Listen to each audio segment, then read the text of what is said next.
বন্ধুরা welcome to just sports Bangla. আশা করি তোমরা সবাই ভালো আছো, আমিও ভালো আছি। আজ মেনলি এই ভিডিও আলোচনা করব কলকাতা নাইট রাইডার্সের। অনেক দিন ধরে তোমরা আমাকে কমেন্ট করছিলে যে দাদা কলকাতা নাইট রাইডার্সকে নিয়ে একটা সারপ্রাইজ আপডেট দেবে বলেছিলে, তো সেটা দিচ্ছ না কেন? আমরা অনেক অপেক্ষায় আছি। তো আজ কিন্তু সেই আপডেটটাই তোমাদের, যে সারপ্রাইজ আপডেটটা 1 মাস আগে একটা ভিডিওয় বলেছিলাম যে কলকাতা নাইট রাইডার্স এমন একটা সারপ্রাইজ আপডেট দিতে চলেছে যেটা শুনলে অনেকে তোমরা হয়তো অবাক হতে পারো যে এরকম আপডেট।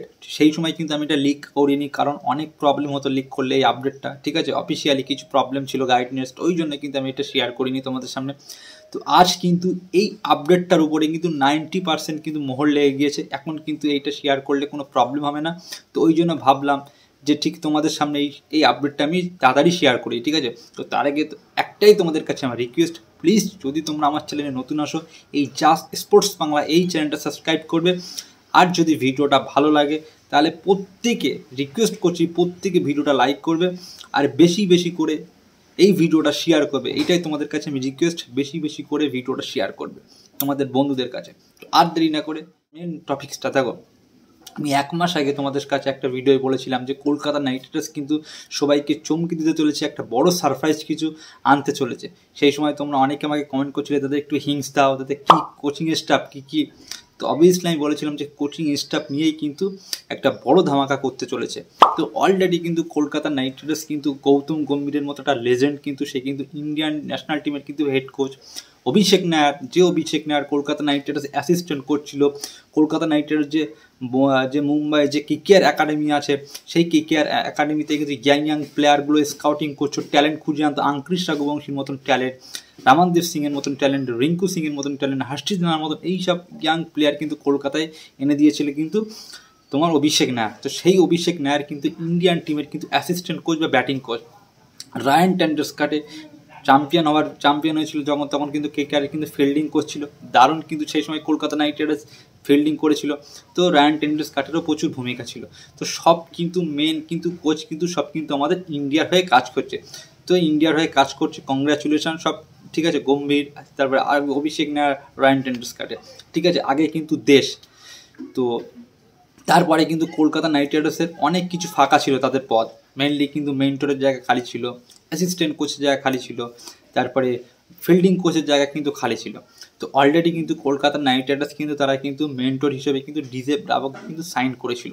ডিজে ব্রাভোর আগে কিন্তু কলকাতা নাইট রাইডার্স কিন্তু ইয়ান মর্গান আর জ্যাক ক্যালিসের সঙ্গে কিন্তু কথা বলেছিল। সেটা আমি অনেক আগে তোমাদের সামনে আপডেট দিয়ে দিয়েছিলাম যে জ্যাক ক্যালিস আর ইয়ান মর্গানের সাথে কথা বলেছিল, কিন্তু ইয়ান মর্গান জ্যাক ক্যালিস কিন্তু তাদের ফ্যামিলি রিজন দেখে কিন্তু আসেনি। তবে নেক্সট ইয়ার 2025-26 সালে কিন্তু ইয়ান মর্গান কলকাতা যে কোনো একটা পদে আসতে চলেছে, সেটা আমি আগেই তোমাদের জানিয়ে দিলাম, ঠিক আছে। এবার কিন্তু কলকাতা নাইট রাইডার্সের কিন্তু অ্যাসিস্ট্যান্ট কোচ আর ফিল্ডিং কোচ এই দুটো জায়গা কিন্তু খালি আছে, ঠিক আছে। তো এই দুটো জায়গার জন্য কিন্তু কলকাতা আবার ক্রিকেট অফ ডাইরেক্টরের একটা পদে খালি আছে। তো এই 3-4টে জায়গা কিন্তু কলকাতা নাইট রাইডার্স কিন্তু একটা বড় লেজেন্ড প্লেয়ারের সঙ্গে কিন্তু কথা বলেছিল সেই সময়, ঠিক আছে। সেটা কে?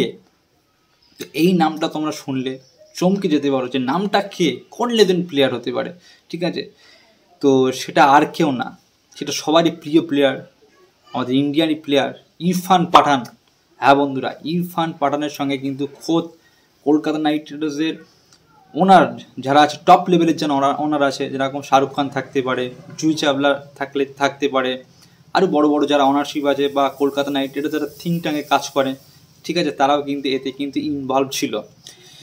3-4 জন মিলে কিন্তু ডিসাইড করে যে কলকাতা নাইট রাইডার্স একটা গৌতম গম্ভীরের মতন একটা লেজেন্ড বড় মুখ কিন্তু আনা দরকার, ঠিক আছে। কেন চন্দ্রকান্ত পণ্ডিত সে কিন্তু ইন্টারন্যাশনাল ক্রিকেটে অত তার কিন্তু এক্সপিরিয়েন্স নেই, সে কিন্তু ডোমেস্টিক ক্রিকেটের কিং, ঠিক আছে। তো ইরফান পাঠানকে আনার জন্য কিন্তু ওপর মহলের লোক, মানে টপ লেভেলের যারা হায়ার টপ লেভেল আছে, ওনার যারা আছে থিঙ্ক ট্যাঙ্কে, কলকাতা নাইট রাইডার্স থিঙ্ক ট্যাঙ্কে আছে, জুড়ে আছে, তারাও কিন্তু এই নিয়ে কিন্তু একটা 2 দিন ধরে একটা মিটিং করে। তো এই মিটিংয়ে কিন্তু ক্যাপ্টেন্সি নিয়েও কিন্তু আলাদা কিন্তু কথাবার্তা হয়। তো সেই মিটিংয়ে কিন্তু কলকাতা নাইট রাইডার্স কিন্তু ইরফান পাঠানের নাম কিন্তু শর্টলিস্ট করে। তো ইরফান পাঠানকে কিন্তু কলকাতা নাইট রাইডার্স তারপরে কিন্তু অ্যাপ্রোচ করে। ইরফান পাঠানের সঙ্গে কিন্তু অনেকবার কিন্তু টাচ করে, কথা বলে, কিন্তু ইরফান পাঠান কিন্তু প্রথমে কিন্তু হ্যাঁ বা না এই দুটো কিন্তু অ্যান্সার, ইয়েস বা নো কিন্তু কিছুই বলে না, ঠিক আছে। ইরফান পাঠান কিন্তু কিছু সময় নেয়। তো তারপরে ওই জন্য আমি বলেছিলাম যে যখন অফিসিয়ালি আপডেট আসবে তখনই কিন্তু আমি কিন্তু আপডেট দেবো। তো এই প্রায় অনেক দিন ধরে কিন্তু এই নিয়ে কিন্তু চাপাই ছিল। তো কিছুদিন আগে 2 থেকে 3 দিন আগে কিন্তু কলকাতা নাইট রাইডার্স একটা বড় স্ট্রং সোর্স থেকে যে রিপোর্টটা আসলো যে ইরফান পাঠানের সঙ্গে কিন্তু কলকাতা নাইট রাইডার্স কিন্তু প্রচুর বা যোগাযোগ করেছে, কিন্তু ইরফান পাঠান এই মুহূর্তে তারও কিন্তু ফ্যামিলি রিজন বা কোনো একটা সমস্যার জন্য কিন্তু সে কিন্তু যখন কলকাতায় যখন যে আইপিএলটা হবে মার্চ মাসে, সেই আইপিএল চলাকালীনই কিন্তু ইরফান পাঠান কিন্তু কোনো কারণে ফ্যামিলি রিজন হোক বা যে কোনো কারণে কিন্তু সে কিন্তু কোচিং স্টাফে কিন্তু কলকাতায় আসতে পারে। চন্দ্রকান্ত পণ্ডিত যখন কলকাতার হেড কোচ পদে সাইন হয় তখন কিন্তু চন্দ্রকান্ত পণ্ডিত সে কিন্তু ইন্টারন্যাশনাল ক্রিকেটে বা ইন্টারন্যাশনালে কোচিং স্টাফে কিন্তু তার কিন্তু অতটা এক্সপিরিয়েন্স ছিল না। সে কিন্তু ডোমেস্টিক ক্রিকেটের কিং বলা হয়, এমপির হয়ে 2বার চ্যাম্পিয়ন করিয়েছে, ডোমেস্টিক ক্রিকেটের কথা বলছি, মুম্বাইয়ের হয়ে মেবি চ্যাম্পিয়ন করিয়েছে, আরও কিন্তু অনেক জায়গায় কিন্তু সে কিন্তু ডোমেস্টিক ক্রিকেটের কিন্তু চ্যাম্পিয়ন করিয়েছে। তো কলকাতা নাইট রাইডার্সের সেই সময় যখন চন্দ্রকান্ত পণ্ডিত আসে তার আগে কিন্তু কলকাতা নাইট রাইডার্সের হেড কোচ ছিল কিন্তু ব্র্যান্ডন ম্যাকলাম। তো সেই ব্র্যান্ডন ম্যাকলাম কিন্তু সে কিন্তু ইংল্যান্ডের হেড কোচ হওয়ার পরে কিন্তু সেই জায়গাটা কিন্তু ফাঁকা থাকে কলকাতা নাইট রাইডার্সের। তখন কিন্তু কলকাতা নাইট রাইডার্স কিন্তু হেড কোচ পজিশনে অনেককে কিন্তু অফার করে। তখন কিন্তু কলকাতা নাইট রাইডার্স এমন একটা কোচকে কিন্তু আনতে চেয়েছিল যে ডোমেস্টিক ক্রিকেটের প্লেয়ারগুলোকে সে কিন্তু ভালো রকম জানবে, ইন্ডিয়ার প্লেয়ারদের সম্পর্কে ভালো রকম জানে, মানে মেনলি কিন্তু ইন্ডিয়ান কোচিং স্টাফ কিন্তু খুঁজছিল কিন্তু যখন ভেঙ্কি মাহেশ্বর বা কেকেআরের ওনার যারা আছে টপ লেভেলে। সেই মুহূর্তে কিন্তু একটা টুইট করে কিন্তু ইরফান পাঠান, ঠিক আছে, সেই সময় কিন্তু এমপির হয়ে কিন্তু ডোমেস্টিক ক্রিকেটের চ্যাম্পিয়ন করায় কিন্তু চন্দ্রকান্ত পণ্ডিত। তখন কিন্তু ইরফান পাঠান টুইট করে যে চন্দ্রকান্ত পণ্ডিতের তার এত ক্লিভারে আছে বা তার কিন্তু এত এক্সপিরিয়েন্স আছে, সে কিন্তু আইপিএলে কোনো না কোনো ফ্র্যাঞ্চাইজির কিন্তু কোচিং স্টাফে যোগ হতে পারে বা তার কিন্তু আসা দরকার। সেই টুইটটা কিন্তু কলকাতার যে থিঙ্ক ট্যাঙ্কে যে ভেঙ্কি মাহেশ্বর বলো বা বড় বড় টপ লেভেলে কিন্তু তারা কিন্তু দেখে যে ইরফান পাঠান কিন্তু এটা বলছে। তখন কিন্তু তারপরেই কিন্তু চন্দ্রকান্ত পণ্ডিতের সঙ্গে কিন্তু কলকাতা নাইট রাইডার্স কিন্তু অফার করে বা অ্যাপ্রোচ করে। চন্দ্রকান্ত পণ্ডিত কলকাতা আসার আগে কিন্তু মুম্বাই ইন্ডিয়ান্সে কিন্তু চন্দ্রকান্ত পণ্ডিত কিন্তু অফার করেছিল, Kolkata knight Riders head coach পজিশনে অফার করেছিল, আর মুম্বাই ইন্ডিয়ান্স কিন্তু চন্দ্রকান্ত পণ্ডিতকে অ্যাসিস্ট্যান্ট কোচ বা মেন্টর পজিশনে কিন্তু অ্যাপ্লাই করেছিল। তো কলকাতা নাইট রাইডার্সের কিন্তু হেড কোচ পজিশনের কিন্তু অফারটাই কিন্তু চন্দ্রকান্ত পণ্ডিত মেনে নেয়। তারপরে কিন্তু কলকাতা যখন চন্দ্রকান্ত পণ্ডিতকে যখন সাইন করে তারপরে কিন্তু ভেঙ্কি মাহেশ্বর কিন্তু খোদ কিন্তু ইরফান পাঠানের ওই টুইটটাই কিন্তু থ্যাংক ইউ লিখে দেয়। তো এ থেকে ক্লিয়ার যে ইরফান পাঠানের সঙ্গে কিন্তু কলকাতা নাইট রাইডার্সের ম্যানেজমেন্ট বা থিঙ্ক ট্যাঙ্ক বা ভেঙ্কি মাহেশ্বরের কিন্তু একটা সম্পর্ক আছে। তো ওই জন্য কিন্তু কলকাতা নাইট রাইডার্স কিন্তু গম্ভীরের জায়গায় কিন্তু ইরফান পাঠানকে কিন্তু আনার ট্রাই করেছিল অনেকবার। তো কোনো না কোনো ফ্যামিলি রিজনের ক্ষেত্রে বা কোনো প্রবলেমের জন্য কিন্তু ইরফান পাঠান কিন্তু এবার কিন্তু মানে জয়েন হয়নি কলকাতা নাইট রাইডার্সের কোচিং স্টাফে। তবে রিপোর্ট আসছে 2026 সালে হয় ইয়ন মর্গান আর নাহলে কিন্তু ইরফান পাঠান কলকাতা নাইট রাইডার্স কিন্তু অবভিয়াসলি কিন্তু 100% কিন্তু যোগ দিতে চলেছে। তো এই আপডেটটাই ছিল। অনেকেই তোমরা পাগল করছিলে কমেন্টে যে দাদা সারপ্রাইজটা কী।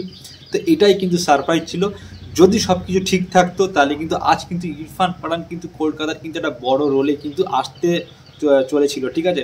তবে কিন্তু এটা কিন্তু নিয়ে কিন্তু অনেক ট্রাই করেছিল, যেটা রিপোর্ট আসছে যে অনেক কিন্তু ট্রাই করেছিল কলকাতার ম্যানেজমেন্টটা, ঠিক আছে। তো কলকাতা নাইট রাইডার্স কিন্তু তারা কিন্তু ফিল্ডিং কোচ কিন্তু অলরেডি কিন্তু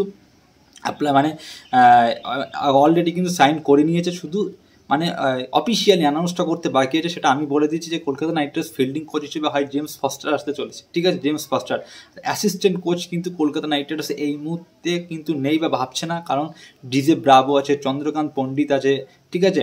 তো ওই জন্য কিন্তু এখন কিন্তু তাদের অ্যাসিস্ট্যান্ট কোচ কিন্তু দরকার নেই। তবে নেক্সট সিজন 2026 একটা বড় মাপের কোনো একটা প্লেয়ার আসতে চলেছে কোচিং স্টাফে, সেটা আমি তোমাদের এখনই কিন্তু ক্লিয়ার করে দিলাম, ঠিক আছে। তো এই আপডেটটা ছিল যেটার জন্য তোমরা অনেকে ওয়েট করেছিলে, সেটাই কিন্তু আজ তোমাদের সামনে শেয়ার করলাম।